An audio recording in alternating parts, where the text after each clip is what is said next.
Praise the lord ಪ್ರಿಯರೇ, ದೇವರ ಅತಿ ಪರಿಶುದ್ಧವಾದ ನಾಮಕ್ಕೆ ಸ್ತೋತ್ರವಾಗಲಿ. ಇಂದು ಕೂಡ ಒಂದು ಚಿಕ್ಕ ಜ್ಞಾನವಾಕ್ಯವನ್ನು ತಿಳಿದುಕೊಳ್ಳೋದರ ಮೂಲಕ ದೇವರ ನಾಮವನ್ನು ಮಹಿಂಪಡಿಸೋದಕ್ಕೆ ದೇವರು ಕೊಟ್ಟಂಥ ಒಂದು ಮಹಾನ್ ಕೃಪೆಗಾಗಿ ಸ್ತೋತ್ರ ಮಾಡೋ ಪ್ರಿಯರೇ, ಇವತ್ತಿನ ಒಂದು ವಚನದ ಭಾಗ ಏನಂತಂದರೆ, ಪ್ರತಿಯೊಬ್ಬರಿಗೂ ಕೂಡ ಒಂದೊಂದು ಬಲಹೀನತೆಗಳು ಇದ್ದೇ ಇರ್ತದೆ.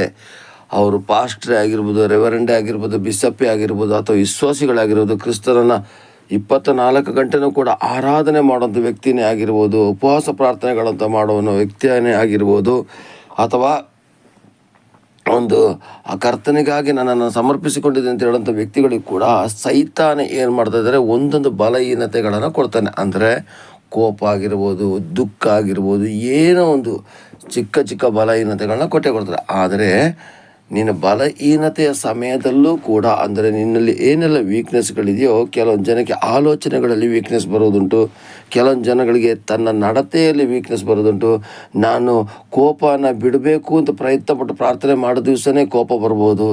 ಈ ಥರದಲ್ಲಿ ಕೆಲವೊಂದು ತಪ್ಪುಗಳು ಮನುಷ್ಯನಿಂದ ಆಗ್ತಾನೇ ಇರ್ತದೆ.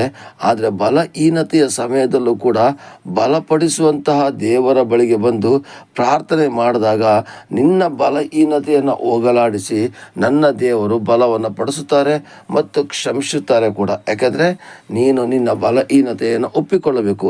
ಇವತ್ತು ಏನಾಗ್ತಿದೆ ಗೊತ್ತಾ, ಸೀಕ್ರೆಟಾಗಿ ಪಾಪಗಳನ್ನು ಮಾಡುವಂಥದ್ದು, ಬಲಹೀನತೆಗಳನ್ನು ಒಪ್ಪಿಕೊಳ್ಳದೇ ಇರತಕ್ಕಂಥದ್ದು, ನಾನೇ ಉತ್ತಮವಾದಂಥ ಒಬ್ಬ ವ್ಯಕ್ತಿ, ನಾನು ದೇವರಲ್ಲಿ ಇದ್ದೇನೆ ಅಂತೇಳಿ ತೋರಿಸಿಕೊಳ್ಳುವಂಥದ್ದು, ನನಗೆ ದರ್ಶನ ಕಾಣ್ತಾ ಇದೆ, ನನಗೆ ಕನಸುಗಳು ಕಾಣ್ತಾ ಇದೆ, ನನಗೆ ಪ್ರವಾದನೆ ಬರ್ತಾ ಇದೆ, ಓಕೆ, ಎಲ್ಲ ವರಗಳಿಗಾಗಿ ಸ್ತೋತ್ರ, ಎಲ್ಲ ಫಲಗಳಿಗಾಗಿ ಸ್ತೋತ್ರ.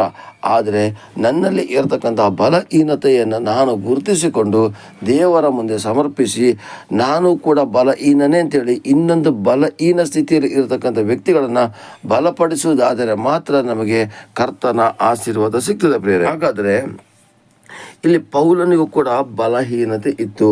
ಕೆಲವು ಜನ ಹೇಳ್ತಾರೆ ಅವರ ಕಣ್ಣಿನಲ್ಲಿ ಎಫೆಕ್ಟ್ ಇತ್ತು ಅಂತೇಳಿ, ಬ್ಯಾಕ್ ಪೈನ್ ಇತ್ತು ಅಂತ ಹೇಳ್ತಾರೆ. ಒಟ್ಟಾರೆ ಅದು ನಮಗೆ ಬೇಡ, ಅದು ಏನು ಅಂತ ತೋರಿಸೋದಿರೋ ಕಾರಣಕ್ಕೋಸ್ಕರ ನಾವು ಅದ್ರ ಬಗ್ಗೆ ಜಾಸ್ತಿ ವಿವರಿಸೋದು ಬೇಡ. ಆದರೂ ಈ ವಚನ ಸ್ಪಷ್ಟವಾಗಿ ತಿಳಿಸ್ತದೆ, ದೊಡ್ಡ ದೊಡ್ಡ ಸೇವಕರುಗಳಿಗೆ ಬಲಹೀನತೆಗಳು ಏನೋ ಹೊಂದಿರ್ತದೆ. ಉದಾಹರಣೆಗೆ ಒಂದು ಕೆಮ್ಮಲಾಗಿರ್ಬೋದು, ಒಂದು ಕಿಡ್ನಿ ನೋವಾಗಿರ್ಬೋದು, ಅಥವಾ ಒಂದು ಕಣ್ಣಿಗೆ ಕಾಣೋದಾಗಿರ್ಬೋದು, ಏನೋ ಒಂದಿರ್ತದೆ. ಯಾಕೆ ಆ ಥರ ಇರ್ತದೆ ಅಂದರೆ, ಅವರನ್ನು ಹೆಚ್ಚಿಸಿಕೊಳ್ಳಬಾರ್ದು ಹೇಳಿ. ಯಾಕೆಂದರೆ ಅವರ ಕೈಯಾರೆ ಎಷ್ಟೋ ದೆವ್ವಗಳನ್ನು ಓಡಿಸಿರ್ತಾರೆ, ರೋಗಿಗಳನ್ನ ಗುಣಪಡಿಸಿರ್ತಾರೆ. ಆದರೆ ಅವರ ಕುಟುಂಬದಲ್ಲಿ ಅಥವಾ ಅವರಲ್ಲಿ ಏನೋ ಒಂದು ಪ್ರಾಬ್ಲಮ್ ಕಾಡ್ತಾ ಇರ್ತದೆ. ಯಾಕೆಂದರೆ ನಾನು ಈ ಥರ ಮಾಡಿಬಿಟ್ಟೆ ಅಂತ ಹೇಳ್ಬಾರ್ದು ಅಂತೇಳಿ, ಅತಿಶಯವಾಗಿ ಹೆಚ್ಚಿಸಿಕೊಳ್ಬಾರ್ದು ಅಂತೇಳಿ ಕೆಲವೊಂದು ಬಲಹೀನತೆಗಳನ್ನ ಸ್ವಾಮಿನೇ ಇಟ್ಟಿರ್ತಾರೆ. ಇದಕ್ಕೋಸ್ಕರ ವಚನದ ಭಾಗವನ್ನು ತೆಗೆದುಕೊಳ್ಳೋಣ ಪ್ರಿಯರೇ. 2 ಕೊರಿಂಥ 12ನೇ ಅಧ್ಯಾಯ 7ರಿಂದ ಹಿಡಿದು 10ರವರೆಗೆ ನಾನು ಓದ್ತೀನಿ ಪ್ರಿಯರೇ. ಆದರೆ ಕೆಲವೊಂದು ವಚನಗಳನ್ನ ಮಾತ್ರ ನಾನು ನಿಮಗೆ ತಿಳಿಸ್ತೀನಿ. ನನಗೆ ತಿಳಿಸಲ್ಪಟ್ಟ ರಹಸ್ಯಗಳು ಬಹು ವಿಶೇಷವಾಗಿರೋದ್ರಿಂದಲೂ ನಾನು ಹೊಗಳಿಕೊಳ್ಳದೆ ಸುಮ್ಮನೆ ಇರ್ತೇನೆ. ನನ್ನನ್ನು ನಾನು ಅತಿಶಯವಾಗಿ ಹೆಚ್ಚಿಸಿಕೊಳ್ಳಬಾರದೆಂದು ಒಂದು ಸೂಲ ನನ್ನ ಸರದಲ್ಲಿ ನಾಟಿದೆಯೋ ಎಂಬಂತೆ ನನ್ನನ್ನು ಗುದ್ದುವುದಕ್ಕೆ ಸೈತಾನ ದೂತರು ಒಬ್ಬನು ನನ್ನ ಬಳಿಗೆ ಕಳುಹಿಸಲ್ಪಟ್ಟನು. ನಾನು ಅತಿಶಯವಾಗಿ ಹೆಚ್ಚಿಸಿಕೊಳ್ಳಬಾರದಂತಲೇ ಇದಾಯಿತು. ಈ ಪೀಡೆಯ ವಿಷಯದಲ್ಲಿ ಅದು ನನ್ನನ್ನು ಬಿಟ್ಟು ಹೋಗಬೇಕೆಂದು 3 ಸಾರಿ ಕರ್ತನನ್ನು ಬೇಡಿಕೊಂಡೆನು. ಅದಕ್ಕಾತನು, ನನ್ನ ಕೃಪೆಯೇ ನಿನಗೆ ಸಾಕು, ಬಲಹೀನತೆಯಲ್ಲಿ ಬಲವು ಪೂರ್ಣ ಸಾಧಕವಾಗುತ್ತದೆ ಎಂದು ನನಗೆ ಹೇಳಿದ್ದಾನೆ. ಗಮನಿಸಿರಿ, ಬಲಹೀನತೆಯಲ್ಲಿ ಬಲವು ಪೂರ್ಣ ಸಾಧಕವಾಗುತ್ತದೆ. ಈಗೆಲ್ಲ ಕ್ರಿಸ್ತನ ಬಲವು ನನ್ನಲ್ಲಿ ನೆಲೆಸಿಕೊಂಡಿರಬೇಕೆಂದು ನನಗುಂಟಾಗುವ ನಿರ್ಬಲಾವಸ್ಥೆಯ ವಿಷಯಗಳಲ್ಲಿ ಬಹು ಸಂತೋಷವಾಗಿ ಹೆಚ್ಚಳಪಡನು. ಆದ್ದರಿಂದ ಕ್ರಿಸ್ತನ ನಿಮಿತ್ತ ನನಗೆ ನಿರ್ಬಲಾವಸ್ಥೆಯು, ತಿರಸ್ಕಾರವು, ಕೊರತೆಯು, ಹಿಂಸೆಯು, ಇಕ್ಕಟ್ಟು ಸಂಭವಿಸಿದಾಗ ಸಂತುಷ್ಟನಾಗಿದ್ದೇನೆ. ನಾನು ಯಾವಾಗ ನಿರ್ಬಲನಾಗಿದ್ದೇನೋ ಆವಾಗಲೇ ಬಲವುಳ್ಳವನಾಗಿದ್ದೇನೆ. ಹಾಗಾದರೆ ಅಯ್ಯೋ, ಸೈತಾನ ಬಂದು ಹೇಳ್ತಾನೆ, ನಿನ್ನಲ್ಲಿ ಈ ವೀಕ್ನೆಸ್ ಇದೆ, ನೀನು ನಿಜವಾಗಿ ದೇವರ ರಾಜ್ಯಕ್ಕೆ ಸೇರ್ತೀಯ, ನಿನ್ನಲ್ಲಿ ಈ ಥರ ಬಲಹೀನತೆ ಇದೆ, ನೀನು ನಿಜವಾದ ದೇವರ ಮಗ ಅಲ್ಲ, ನೀನು ಯೇಸು ಹತ್ರ ಹೋಗಿನ ಪ್ರಯೋಜನ ಇಲ್ಲ ಅಂತ ಸೈತಾನ ಬಂದು ಸುಳ್ಳಾಗಿ ನಿಮಗೆ ತಿಳಿಸ್ತಾನೆ ಪ್ರಿಯರೇ. ನೀವು ಅದಕ್ಕೆ ಬೆಲೆ ಕೊಡ್ಲಿಕ್ಕೆ ಹೋಗಬೇಡಿ. ಯಾಕೆ ಅಂತ ಹೇಳಿದ್ರೆ, ಬಲಹೀನತೆ ಇಲ್ಲದಂಥ ವ್ಯಕ್ತಿಗಳು ಯಾರೂ ಇಲ್ಲ. ಅಯ್ಯೋ, ಆ ಪಾಸ್ಟರ್ ಎಷ್ಟು ಪರಿಶುದ್ಧರಾಗಿದ್ದಾರೆ, ನಾನು ಆ ಪಾಸ್ಟರ್ ಥರ ಆಗಬೇಕು, ಈ ಪಾಸ್ಟರ್ ಥರ ಆಗಬೇಕು ಅಂತ ದಯವಿಟ್ಟು ಹೇಳಕ್ಕೆ ಹೋಗ್ಬೇಡ್ರಿ. ನೀವು ಕ್ರಿಸ್ತನ ಥರ ಆಗಬೇಕು ಅಂತ ಮಾತ್ರ ಪ್ರಯತ್ನ ಪಡ್ರಿ. ನಿಮಗೆ ಪಾಸ್ಟರ್ಸ್ಗಳು ಮಾಡಲಲ್ಲ, ರೆವರೆಂಡ್ಗಳು ಮಾಡಲಲ್ಲ, ನಿಮ್ಮ ಸಭಾಪಾಲಕರು ಮಾಡಲಲ್ಲ. ಅವರ ಬೋಧನೆಯನ್ನು ಸ್ವೀಕರಿಸಿ ನಂತರ ಕ್ರಿಸ್ತನ ಥರ ಆಗಲಿಕ್ಕೆ ಪ್ರಯತ್ನ ಪಡಿ ಪ್ರಿಯರೇ. ಇವತ್ತೇನಾಗ್ತದೆ ಗೊತ್ತಾ, ಕ್ರಿಸ್ತನ ಮಾದರಿಗಿಂತಲೂ ಸಭಾಪಾಲಕರ ಮಾದರಿನ ಅನುಸರಿಸಿ ಅವ್ರ ಥರನೇ ವಚನ ಕೊಡೋದು, ಅವ್ರ ಥರನೇ ಕೂಗಾಡೋದು, ಅವ್ರ ಥರನೇ ಅನ್ಯಭಾಷೆ ಮಾಡೋದು. ಇಲ್ಲ ಅದೆಲ್ಲ ಬೇಡ ಪ್ರಿಯರೇ. ನಾವು ವಚನದ ಆಧಾರದ ಪ್ರಕಾರ, ಸಭಾಪಾಲಕರು ಕೊಡುವಂಥ ವಾಕ್ಯದ ಆಧಾರದ ಪ್ರಕಾರ ಕ್ರಿಸ್ತನಂತೆ ಆಗಲಿಕ್ಕೆ ಪ್ರಯತ್ನ ಪಡಬೇಕು. ಯಾಕೆಂದರೆ ನಾನು ಆಗಲೇ ಹೇಳಿದಾಗ ಪ್ರತಿಯೊಬ್ಬರಿಗೂ ಕೂಡ ಬಲಹೀನತೆ ಇದೆ. ಎಂಥ ದೊಡ್ಡ ಪಾಸ್ಟರ್ ಆಗಿದ್ರು ಕೂಡ ಅವರಿಗೆ ಬಲಹೀನತೆ ಇದೆ. ಎಲ್ಲವನ್ನ ಗೆದ್ದು ಬಂದಂಥ ವ್ಯಕ್ತಿ ಯಾರೂ ಇಲ್ಲ. ಅಕಸ್ಮಾತ್ ನೀನೇನಾದರೂ ಸಂಪೂರ್ಣ ಪರಿಪೂರ್ಣ ಆಗ್ಬಿಟ್ರೆ ತಕ್ಷಣ ಯೇಸು ನಿನ್ನ ಮೇಲೆ ಕರ್ಕೊಂಡು ಹೋಗ್ಬಿಡ್ತಾರೆ. ಯಾಕಂತ ಪರಿಶುದ್ಧನಾಗಿರೋ ಪಾಪಕ್ಕೆ ಬಿದ್ದೋಗ್ಬಿಡ್ತೀವಿ ಅಂತೇಳಿ. ಹಾಗಾದರೆ ಇಲ್ಲಿ ನೋಡಿ ಪ್ರಿಯರೇ, ಇಲ್ಲಿ ಸ್ವಾಮಿ ಹೇಳ್ತಿದ್ದಾರೆ, ಅಲ್ಲಿ ಪೌಲ ಹೇಳ್ತಾನೆ, ನನಗೆ ಕೆಲವೊಂದು ತಿಳಿಸಲು ಆಸೆಗಳು ಬಹು ವಿಶೇಷ, ನನ್ನನ್ನು ಹೊಗಳಿಕೊಳ್ಳೋದು ಸುಮ್ಮನೆ ಇರುತ್ತೇನೆ.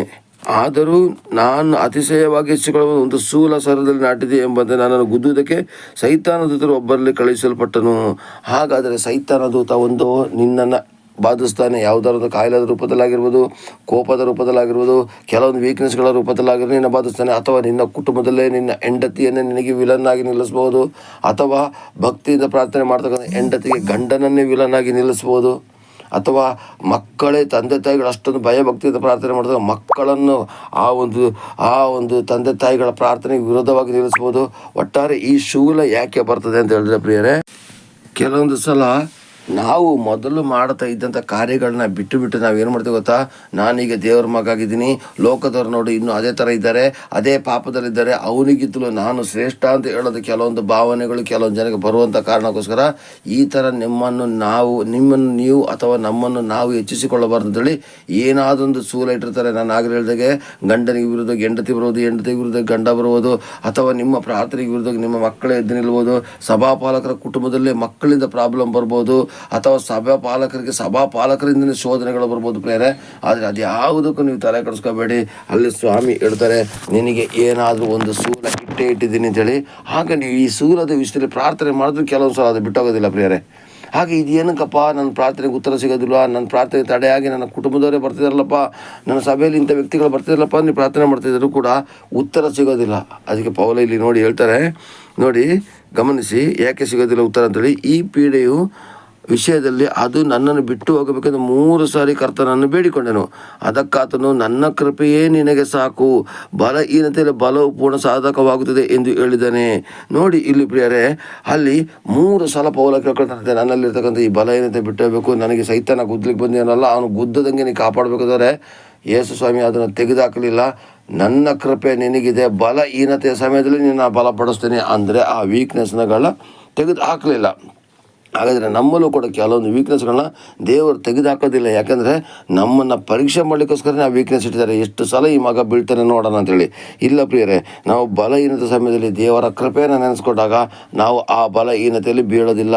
ಕೆಟ್ಟ ಆಲೋಚನೆಗಳು, ಕೆಟ್ಟ ಮಾತುಗಳು, ಕೆಟ್ಟ ಒಂದು ನುಡಿಗಳು ಏನಾದರೂ ಬಂದುಬಿಟ್ರು ಕೂಡ ನೀವು ಕರ್ತನಿಗೆ ಒಪ್ಪಿಸಿದಾಗ ಆ ಕರ್ತನ ಕೃಪೆ ನಿಮ್ಮ ಮೇಲೆ ಬಂದು ಅದೇ ಒಂದು ಬಲಹೀನತೆಯಲ್ಲಿ ಮುಂದಕ್ಕೆ ನಡೆಯದಂತೆ ನಿಮ್ಮನ್ನು ದೇವರು ಕಾಪಾಡ್ತಾರೆ. ಅಲ್ಲಿ ಕೆಳಗಡೆ ವಾಕ್ಯದಲ್ಲಿ ಬರ್ತದೆ, ನಮಗೆ ನಿರ್ಬಲಾವಸ್ಥೆಯ ವಿಷಯದಲ್ಲಿ ಬಹು ಸಂತೋಷವಾಗಿ ಹೆಚ್ಚಳ ಪಡುವೆನು, ನಾನು ಯಾವಾಗ ನಿರ್ಬಲನಾಗಿದ್ದೀನೋ ಆವಾಗ ಬಲವುಳ್ಳವನಾಗಿದ್ದೇನೆ.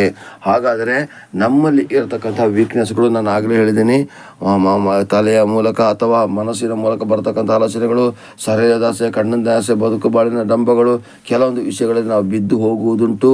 ಆ ಸಮಯದಲ್ಲಿ ತಕ್ಷಣವೇ ಪಶ್ಚಾತ್ತಾಪಪಟ್ಟು ದೇವರ ಬಳಿಗೆ ಬಂದು, ಅಪ್ಪ ನಾನು ಇನ್ನು ಮುಂದಕ್ಕೆ ಮಾಡೋದಿಲ್ಲ, ಅಪ್ಪ ನನಗೆ ಈ ಬಲಹೀನತೆ ಸಮಯದಲ್ಲಿ ನಾನು ಕಾಪಾಡಪ್ಪ ಅಂತ ಹೇಳಿದಾಗ ದೇವರು ಬಲಹೀನತೆ ಸಮಯದಲ್ಲೂ ನಮ್ಮನ್ನು ಬಲಪಡಿಸಿ ಕಾಪಾಡ್ತಾರೆ. ಕೆಲವೊಂದು ಬಲಹೀನತೆಗಳನ್ನ ತೆಗೆದುಹಾಕೋದಿಲ್ಲ. ಯಾಕೆಂದರೆ ಅದು ನಾವು ಹೆಚ್ಚಿಸಿಕೊಳ್ಳಬಾರ್ದು ಅಂತೇಳಿ ಆ ಒಂದು ಬಲಹೀನತೆ ತೆಗೆದುಹಾಕೋದಿಲ್ಲ. ನೋಡಿ, ಉದಾಹರಣೆಗೆ ತೆಗೆದುಕೊಂಡ್ರೆ ಊರಿಡೀ ಗುಣಪಡಿಸಿರ್ತಕ್ಕಂತಹ ಪಾಸ್ಟ್ರಿಗೆ ಕಾಯಿಲೆ ಇರ್ತದೆ ಅಂತ ಹೇಳ್ಬೋದು. ಆವಾಗ ನೀವು ತಲೆ ಕೆಡಿಸ್ಕೋಬೇಡಿ. ಆ ಒಂದು ಬಲಹೀನತೆ ನೀನು ಬಲಪಟ್ಟು ನಡೀಲಿಕ್ಕೆ, ನಿನ್ನನ್ನು ಹೆಚ್ಚಳ ಪಡಿಸಿಕೊಳ್ಳದೆ ಇರೋದಕ್ಕೆ. ಹಾಗಾದರೆ ಪ್ರಿಯರೇ, ನಾವು ಏನಾದರೂ ಹೆಚ್ಚಳ ಪಡೆದರೆ ಕರ್ತನಲ್ಲಿ ಹೆಚ್ಚಳಪಟ್ಟು ದೇವರ ನಾಮವನ್ನು ಮಹಿಮೆಪಡಿಸುವ, ದೇವರ ಕೃಪೆಯನ್ನು ನಡೆಸಲಿ. ಬಲಹೀನತೆ ಇಲ್ಲದಂಥ ಯಾವ ವ್ಯಕ್ತಿಯೂ ಇಲ್ಲ. ಅದಕ್ಕೋಸ್ಕರ ನಿಮ್ಮ ಬಲಹೀನತೆಗೋಸ್ಕರ ನಾನು ಲೈಸೆನ್ಸ್ ಕೊಡ್ತಾ ಇಲ್ಲ.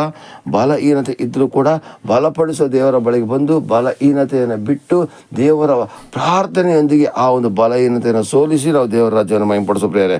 ಪ್ರತಿಯೊಬ್ಬರಿಗೆ ಇರ್ತಕ್ಕಂಥ ವೀಕ್ನೆಸ್ಗಳಿಗೋಸ್ಕರ ನಾವು ಪ್ರಾರ್ಥನೆ ಮಾಡಿ, ದೇವರೇ ನನ್ನನ್ನು ಈ ಬಲಹೀನತೆ ಸಮಯದಲ್ಲೂ ನಿನ್ನ ದಾರಿಯಲ್ಲಿ ನಡೆಯಲಿಕ್ಕೆ ಸಹಾಯ ಮಾಡು, ನಿನ್ನ ವಚನದ ಪ್ರಕಾರ ನಡೆಯಲು ಸಹಾಯ ಮಾಡುವುದು ಬೇಡಿಕೊಂಡು ದೇವರ ರಾಜ್ಯವನ್ನು ಮಹಿಂಪಡಿಸೋ ಪ್ರಿಯರೇ. Amen, amen, amen. Praise the lord. ಪ್ರಾರ್ಥಿಸು ನೀವೋ ಮಗನೇ, ಪ್ರಾರ್ಥಿಸು ನೀವೋ ಮಗಳೇ, ಪ್ರಾರ್ಥಿಸಲು ಅದ್ಭುತವ ಕಾಣು.